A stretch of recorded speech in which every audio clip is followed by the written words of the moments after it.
ਨਾਲ ਕੰਟਰੈਕਟ ਕਰਨੇ ਆ। ਕੰਟਰੈਕਟ ਕਰਨ ਦਾ ਮਕਸਦ ਇਹ ਹੁੰਦਾ ਕਿ ਜਦੋਂ ਕੋਈ ਕੰਟਰੈਕਟ 'ਚ ਸਾਡੇ ਨਾਲ ਜ਼ਿਮੀਂਦਾਰ ਆਉਂਦੇ ਆ, ਉਹਨਾਂ ਨੂੰ ਫਿਰ ਜਿਹੜੀਆਂ ਅਸੀਂ ਸਹੂਲਤਾਂ ਸਾਡੇ ਕੋਲ ਹੋ ਸਕਦੀਆਂ, ਜਿਹੜਾ ਵੀ ਅਸੀਂ ਫੈਸਿਲੀਟੇਟ ਕਰ ਸਕਦੇ, ਉਹਨਾਂ ਨੂੰ ਐਡਵਾਈਜ਼ਰੀ ਸਰਵਿਸ ਦਿੰਦੇ ਆ, ਫਸਲ ਚੈੱਕ ਕਰਨੀ, ਉਹਦੇ ਬਾਰੇ ਮਸ਼ਵਰਾ ਦੇਣਾ।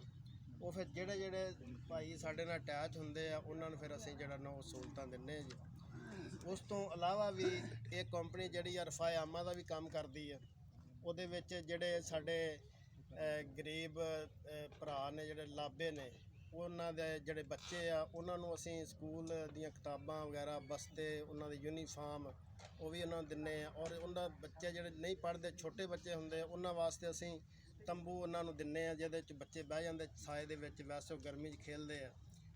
ਉਸ ਤੋਂ ਬਾਅਦ ਮੈਡੀਕਲ ਕੈਂਪ ਲੱਗਦੇ ਸਾਡੇ, ਜਦੋਂ ਮੂੰਜੀਆਂ ਲੱਗ ਰਹੀਆਂ ਹੁੰਦੀਆਂ, ਕਿਉਂਕਿ ਮੂੰਜੀਆਂ ਦੌਰਾਨ ਕੋਈ ਵੀ ਥੱਲੋਂ ਲਾਬੇ ਲਾ ਰਿਹਾ, ਪੈਰ ਦੇ ਵਿੱਚ ਕੋਈ ਸ਼ੀਸ਼ਾ ਲੱਗ ਜਾਂਦਾ, ਕੋਈ ਚੀਜ਼ ਲੱਗ ਜਾਂਦੀ ਜਿਹਦੇ ਨਾਲ ਜ਼ਖਮੀ ਹੋ ਜਾਂਦੇ, ਉਸ ਦੇ ਵਾਸਤੇ ਫਿਰ ਅਸੀਂ ਜਿਹੜਾ ਨਾ ਫਸਟ ਏਡ ਬਾਕਸ ਹੁੰਦਾ ਸਾਡਾ, ਮੈਡੀਕਲ ਕੈਂਪ ਲੱਗਿਆ ਹੁੰਦਾ।